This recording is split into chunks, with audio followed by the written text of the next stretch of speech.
I want to talk to you about a cute little bag that I just made on my new Juki DDL 8700 sewing machine. I didn't record myself making it, but it taught me more about my new industrial machine than I expected.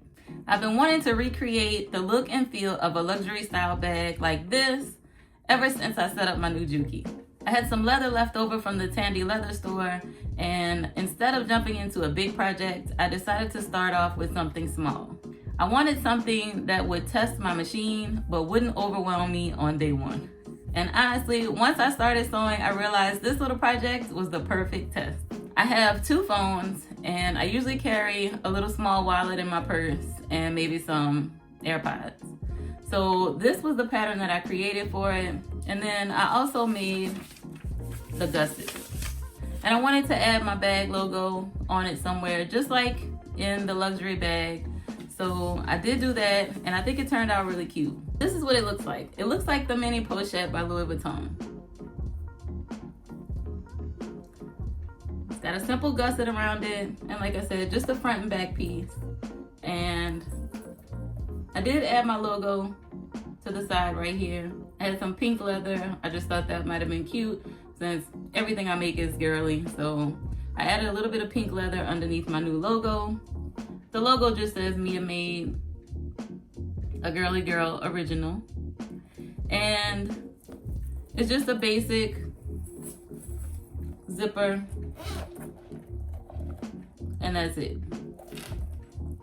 So like I said, I usually just have my wallet, my phone, and a pair of Bluetooth headphones. I try not to carry too much stuff. I do like my big bags, but I just wanted to make something that was just very small so that way you can carry your essentials. Did order a brown short leather strap to go with it, but the gold chain looks really cute too for a night out. So I ordered a short gold chain to go with this, and then I also ordered a brown leather strap to match it as well.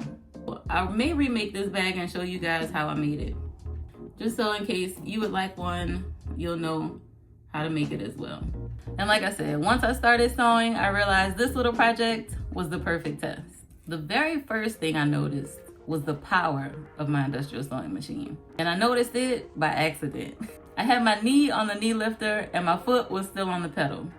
Such a rookie mistake, right? I thought my foot was on the floor lifting the presser foot, but it wasn't.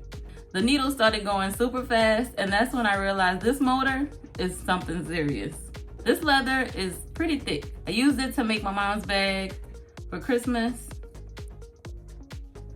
but it's very soft, and the needle went straight through it with absolutely no problem at all. I didn't have to help anything along, the machine just went. I wanted to add piping with the same fabric in the middle of it, but I don't know if it's because I didn't have the right foot on my machine, but it just wasn't working out. So I decided to take that part out, but I am gonna try it again. But that would have added another layer in between these 2 layers, and that would have really put the machine to the test, because that would have been 4 layers of this thick leather, and I didn't have the right foot. So I feel like if I had a Teflon foot, or the right leather needle, I want to get the Teflon foot, like I said, and a few other accessories, but even without those, the power was just undeniable. And then the second thing I noticed was the stitches.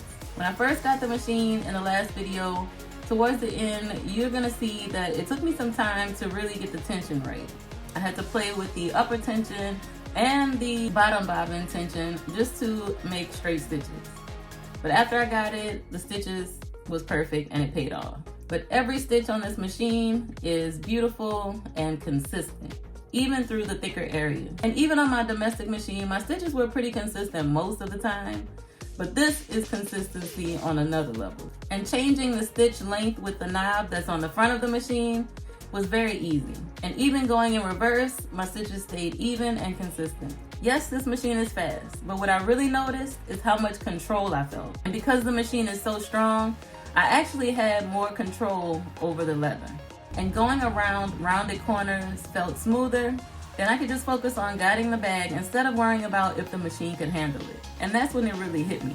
The strength of this machine actually gave me more control. And that control led directly to the fourth difference, which was confidence. I wasn't worried about the machine struggling over thicker parts, and I wasn't hesitating before seams. There have been so many things that I've been wanting to make for a very long time that I just couldn't confidently make on my domestic machine. And sewing with this machine felt very enjoyable, and that confidence made a huge difference. And the fifth difference is the finished look. The bag just looks more polished. The seams lay perfect and they're just flat, so everything just feels intentional. I mean, the bag is handmade, but it just has that professional finish that I just couldn't achieve on my domestic machine. So this was a very small project, but it taught me a lot. I didn't need to make something huge to see the difference that an industrial machine makes. So if you've been curious about industrial sewing machines, I hope this helped.